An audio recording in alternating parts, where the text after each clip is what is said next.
Now we're going to start the impromptu speech. What do we do? Still here, yo. So what you guys are going to do is I need to take a simple, emphasis on simple topic from you guys, and I will get a few minutes to decide which of those suggestions I'd like, and then a few minutes to take notes and put my thoughts together into a speech. Trees. Trees. Okay. Is there any other simple? Simplicity.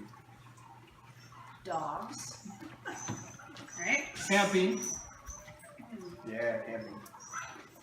Texas. Okay, we can stop now. I'll take Texas. I can do Texas.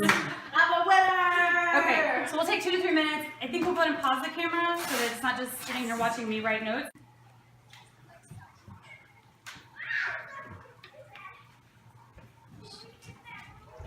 Still drinking. Double fisted. I was gonna say. Yeah, what's in that, vodka? All right.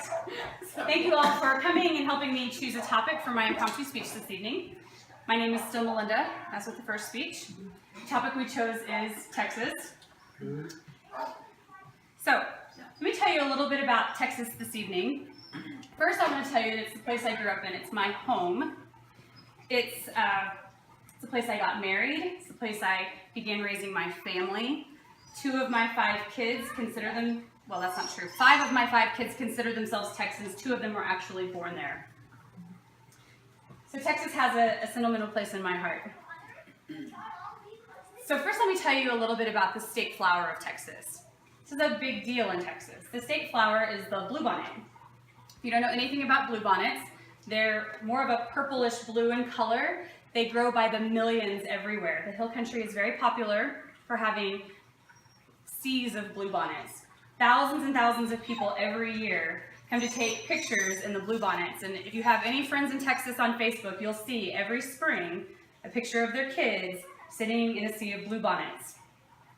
An interesting fact about bluebonnets in Texas is they're illegal to pick unless they're on your own property. So you can't go out into a field of thousands and thousands of bluebonnets and pick a bouquet to take home with you. Although I've never heard of anyone getting arrested for that. So now that you know a little bit about the state flower of Texas, I'd like to tell you what the capital of Texas is. The capital of Texas is Austin, which many of you probably already know. It's considered one of the more liberal cities in this state. It is home to the University of Texas, the Longhorns, which my husband and son are huge fans of. It's also, it's got 6th Street? 6th Street. That is very popular for music, live music. There's bars, clubs. The college scene is definitely present there, but also a lot of just younger age people in general love that part of Austin. So now I've told you what the state flower is, the bluebonnet, and I've told you the capital city of Texas. I'm going to tell you about the city that I grew up in, Houston, and what's available there. A lot of people know that Houston is this massive, expansive amount of land. Last time I checked, I believe it's the 4th largest city in the country with, I can't even remember how many millions of people, 4 million or so. It's also home to mission control, NASA's mission control. So although all of the space flights take off out of Port Canaveral, mission control is actually housed in Houston, states away, several states away. So all of the big decisions are made there. You can actually visit NASA. I visited many times as a child on field trips. You can see space shuttles, and you can see astronaut suits. You can actually try astronaut suits on. There's several exhibits there. It's like a giant interactive museum. And that's a big draw to Houston as well. So now you know the state flower of Texas, you know the capital of Texas, and you know a little bit about my hometown, Houston. So I hope you have a well-rounded idea of what Texas is like, and I hope you all feel a little bit enlightened and perhaps educated about the state of Texas. Thank you. Any questions? Are the bluebonnets the same flowers that are now popping up here in Colorado, or is that a different flower?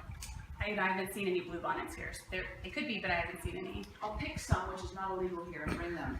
I know Indian paintbrushes exist here, and Indian paint, and the only reason I bring that up is Indian paintbrushes tend to cluster around where bluebonnets grow. In Texas as well, you'll see patches of orange, and that's Indian paintbrushes, but I haven't personally seen any bluebonnets here. They're blue and bell-shaped? No. No, and they're They're like little and they're trees. clusters of flowers that are about so False, big. Not the same. Okay. Any other questions? Great. Okay, thank you all so much.